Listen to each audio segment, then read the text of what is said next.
একটা কাজ করবা, এক্সামের আগের দিন তোমাদের বন্ধু বান্ধব কল দিয়ে জিজ্ঞাসা করে না, দোস্ত কি অবস্থা?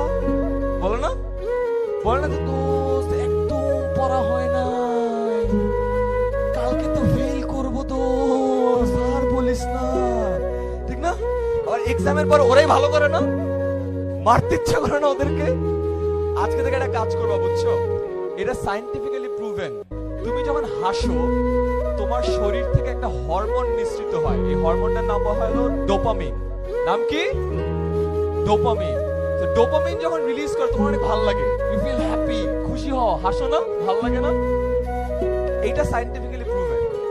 বাঙালিদের জন্য এটা সায়েন্টিফিক্যালি প্রুভেন কিনা জানি না, বাট এটা সত্য। আমরা যখন আরেকজনকে হাসতে দেখি আমরা নার্ভাস হয়ে যাই। তোমার একটা ফ্রেন্ড বলে, দোস্ত আমার পড়া খুব ভালো অবস্থা, তোমার খারাপ লাগে না?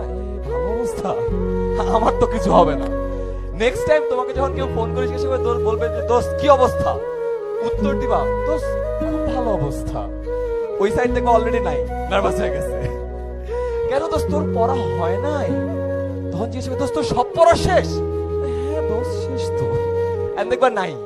আরো একটা কাজ করবা, এক্সামের দিন অনেক নার্ভাস লাগে না, মনে হয় না যে কিছু পারবা না, একটা ছোট কাজ করবা। যে ছেলেটাকে দেখে মনে হবে ওই যে চশমা পরা ছেলেটা খুব ভালো পারবে, ওকে মনে হয় ফার্স্ট হবে, আছে না? ওর দিকে তাকায় দেখো, একটা স্মাইল দেওয়া, হ্যাঁ দেখো যে গায়েব। ওর বাপ মাকে বলা শুরু করবে, আম্মু ও মনে হয় সব পারে, আমাকে দিয়ে কিছু হবে না। তো এটা ইউজ করো।